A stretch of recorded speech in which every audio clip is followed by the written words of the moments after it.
ரப்பு எங்களோடு இருக்கிறான், அவன் எங்களுக்கு வழிகாட்டுவான். ஆம், சவுருடைய குகையில் அல்லாஹ்வுடைய தூதரை அந்த வார்த்தை பாதுகாத்தது. சுராகா இப்னு நௌஃபலுடைய வேதனையிலிருந்து அந்த வார்த்தை பாதுகாத்தது. நபி மூசாவை ஃபிரௌனிடமிருந்தும் கடலிலிருந்தும் பாதுகாத்து இயற்கையின் அமைப்பை அல்லாஹ் மாற்றி கடலை பிளக்க வைத்தான். இப்ராஹிம் அதே வார்த்தையை கூறினார், என் ரப்பு என்னோடு இருக்கிறான், என் ரப்பிடத்தில் நான் செல்லப் போகிறேன், அவன் எனக்கு வழிகாட்டுவான். இப்ராஹிமுடைய நெருப்பு அவருக்கு குளிர்ச்சி தரக்கூடியதாக மாறியது. ஆம், எந்த வார்த்தை முஹம்மது ரசூல் ஸல்லல்லாஹு அலைஹி வஸல்லம் அவர்களை வேதனையிலிருந்து பாதுகாத்ததோ, எந்த வார்த்தை அபூபக்கரின் கவலையை நீக்கியதோ, எந்த வார்த்தை மூசா அவர்களுடைய சமூகத்துடைய கவலையை துன்பத்தை நீக்கியதோ, எந்த வார்த்தை இப்ராஹீமை அவர்களுடைய சமூகத்தின் கவலையை நீக்கியதோ, அதே வார்த்தை தான் எம்முடைய கவலையையும் துன்பத்தையும் நீக்கும். லா தஹ்சன் இன்னல்லாஹ மஅனா, கவலை கொள்ளாதீர்கள், அல்லாஹ் உங்களோடு இருக்கிறான். கவலை வேண்டாம். செல்வத்தில் குறைவா, லா தஹ்சன் இன்னல்லாஹ மஅனா. வறுமையா, லா தஹ்சன் இன்னல்லாஹ மஅனா. குழந்தை இல்லையா, லா தஹ்சன் இன்னல்லாஹ மஅனா. மனைவி வேண்டுமா, நீங்கள் விரும்புகின்ற மனைவியை எதிர்பார்க்கிறீர்களா திருமணம் முடிப்பதற்கு, லா தஹ்சன் இன்னல்லாஹ மஅனா. உங்களுடைய மனைவியின் பிரச்சனை உங்களோடு இருக்கிறதா, லா தஹ்சன் இன்னல்லாஹ மஅனா. உங்களுடைய பெற்றோர்கள் உங்களிடத்திலே முறையிடுகிறார்களா, உங்களுக்கு மாற்றமாக நீங்கள் விரும்பாத முறையில் நடந்து கொள்கிறார்களா, லா தஹ்சன் இன்னல்லாஹ மஅனா. கடலில் நீங்கள் மூழ்குகிறீர்களா, வெளியேறுவதற்கு வழி தெரியவில்லையா, லா தஹ்சன் இன்னல்லாஹ மஅனா. அல்லாஹ் ரப்புல் ஆலமீன் கூறுகின்ற தீர்வு, இந்த தீர்வை யார் தங்களுடைய வாழ்வில் ஏந்தி தங்களுடைய உள்ளத்தில் உறுதி கொண்டு கூறுகிறார்களோ, லா தஹ்சன், கவலைப்படாதே உள்ளமே, இன்னல்லாஹ மஅனா, எம்மை படைத்த ரப்பு எம்மோடு இருக்கிறான், அவன் நாடாமல் எந்த தீமையும் எந்த நன்மையும் உன்னை வந்தடையாது, லா தஹ்சன் என்று கூறினால் அல்லாஹ் எம்முடைய கவலைகளை எம்முடைய துன்பங்களை அல்லாஹ் நீக்குவான். இரண்டாவது கவலைகள் நீங்க இரண்டாவது வழி அல்-இஸ்திக்ஃபார்.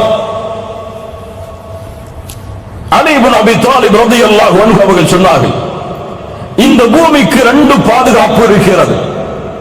இந்த ரெண்டு பாதுகாப்பும் அகற்றப்பட்டால் இந்த பூமி அழிந்துவிடும். அதில் முதல் பாதுகாப்பு எம்மை விட்டு சென்று விட்டது. இரண்டாவது பாதுகாப்பு மறுமை வரை தொடர்ந்திருக்கும். யாருக்காவது தெரியுமா? நான் கேட்ட கேள்வி புரிஞ்சா இல்லையா? இரண்டு பாதுகாப்பு, இரண்டும் சென்று விட்டால் உலகம் அழியும். ஒன்று எம்மை விட்டு சென்று விட்டது, இன்னொன்று எம்மோடு இருக்கிறது மறுமை வரை.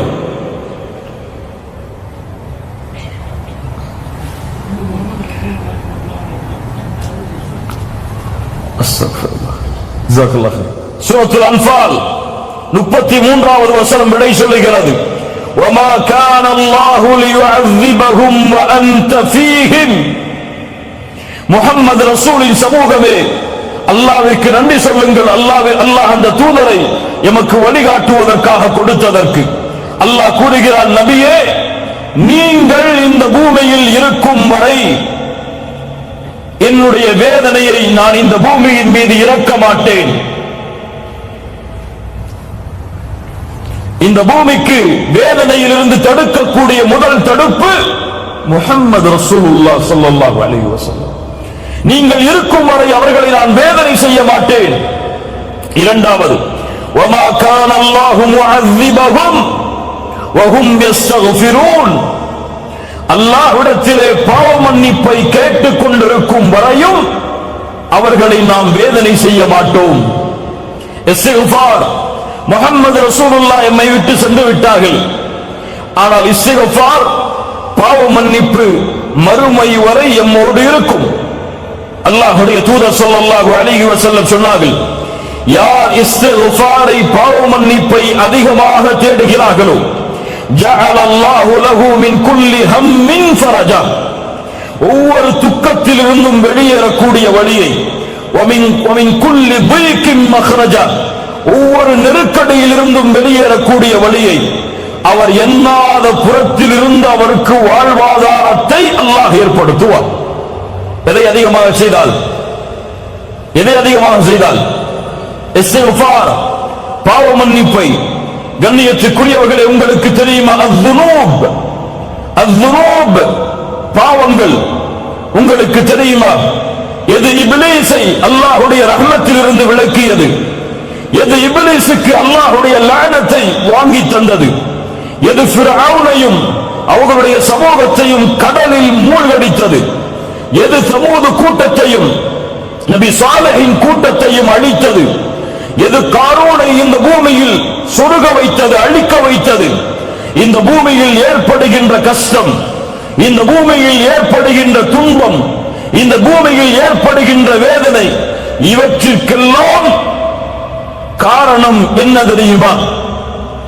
கேள்வி பலவாக இருந்தாலும் பதில் ஒன்றுதான். இதற்கெல்லாம் முக்கிய காரணம் அஸ்ஸுனூப், பாவங்கள். இந்த பூமியில் எந்த ஒரு சோதனையும் விழுவதில்லை, இந்த பூமி பாவத்தால் நிரம்புவதாலே தவிர. அல்லாஹ் ரப்புல் ஆலமீன் கூறுகிறான், சூரத்துர் ரூம் 41வது வசனம், ظهر الفساد في البر والبحر بما كسبت ايدي الناس. கடலிலும் நிலத்திலும் குழப்பங்கள் பரவுகிறது. ஏன்?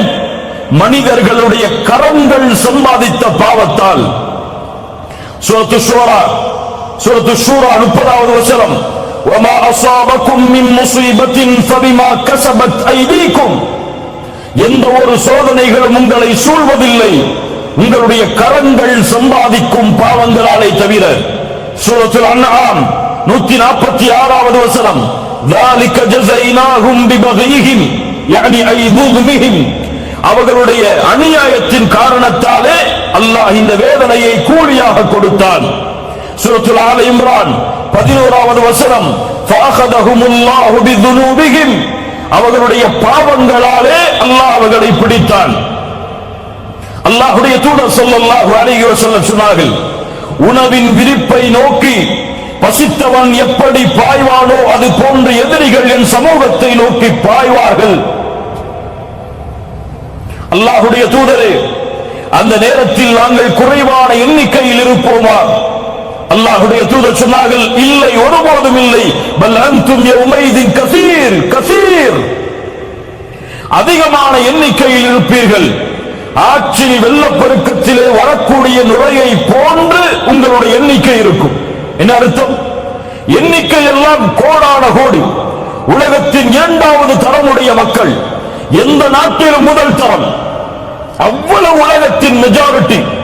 ஆனால் ஆற்றின் வெள்ளப்பெருக்கத்தில் வரக்கூடிய நுரைக்கு என்ன மதிப்போ அதுதான் அந்த எண்ணிக்கைக்கு மதிப்பு. ஏன் அல்லாஹ்வுடைய தூதரே மேலும் சொன்னார்கள், அல்லாஹ் எதிரிகளுடைய பயத்தை, உங்களுடைய எதிரிகளுடைய உள்ளத்திலிருந்து உங்கள் மீதுள்ள பயத்தை அல்லாஹ் எடுத்து உங்களுடைய உள்ளத்தில் அல்லாஹ் வகனை சாட்டுவான். ஏன் இதுவெல்லாம் ஏன் நடக்கிறது? என்ன காரணம்? அல்லாஹ் விரும்பியதால் நடக்கிறதா? இல்லை. ஹுப்புத் துன்யா வ கராஹியத்துல் மௌத், உலக ஆசை, மரணத்தை வெறுக்கக்கூடிய தன்மை, இந்த இரண்டும் பெருகிவிடும் என்று அல்லாஹ்வுடைய தூதர் ஸல்லல்லாஹு அலைஹி வஸல்லம் சொன்னார்கள். ஆம், இதுவெல்லாம் எதை சொல்கிறது? இந்த பூமியில் பாவங்கள் நிலையாக இருப்பதால் தான் அல்லாஹ்வுடைய சோதனையும் வேதனையும் வருகிறது. இது ஒட்டுமொத்த சமூகத்திற்கும் தனிப்பட்ட மனிதருக்கும் சரி. ஆனால் கேள்வி கேட்கலாம், பலர் பாவம் செய்கிறார்கள், ஆனால் அவர்களுக்கெல்லாம் அருட்கொடைகள் கொட்டு என்று கொட்டுகிறது. பாவம் செய்யக்கூடிய மனிதன் செல்வத்தில் அதிகரிக்கிறான். பாவம் செய்யக்கூடிய மனிதனுக்கு உலகத்தில் மாடான மாளிகைகள் எப்படி கிடைக்கிறது?